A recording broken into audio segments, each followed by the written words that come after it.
শুভরাত্রি আমার প্রিয় অডিয়েন্স, ইউটিউবের সকল কলাকুশলীরা সবাই কেমন আছেন? নিশ্চয়ই খুব ভালো আছেন। আলহামদুলিল্লাহ আমি অনেক ভালো আছি। চলে আসলাম আপনাদের সাথে ছোট্ট একটা ভিডিও শেয়ার করার জন্য। এই যে দেখেন, আজকে প্রথমবার আমি বাজারে যাচ্ছি, মানে বাজারের কোনো ভিডিও দিলাম আজ প্রথমবারই।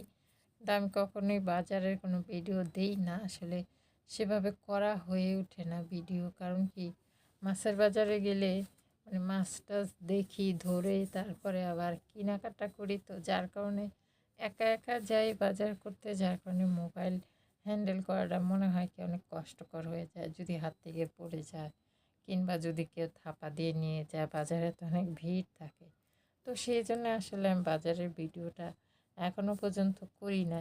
তবে সামনে খুব ইচ্ছে আছে যে বাজারে যখন যাব মাছ টাছ কিনবো, তখন আপনাদের সাথে সেই ভিডিওগুলো শেয়ার করব। তো ইচ্ছা আছে, দেখি আগামীতে কি হয়। আল্লাহ তাআলা যদি চায় তাহলে অবশ্যই করব।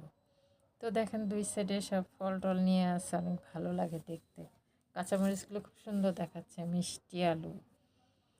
তো যাই হোক, কাঁচা বাজার ঢোকার আগেই দেখি সামনেই কিছু জিনিসপত্র নিয়ে বসছে। তো ভাবলাম বেশি কিছু তো কিনবো না, তো এখান থেকে দেখি যদি ভালো হয় কিনবো, না ভালো হইলে নাই, তাইলে ভিতরে যাব। তো দেখি এখানে ভালো লাগলো যে বিটরুটগুলো খুব ভালো, আর প্লাস্টিকের জিনিসটি অসাধারণ।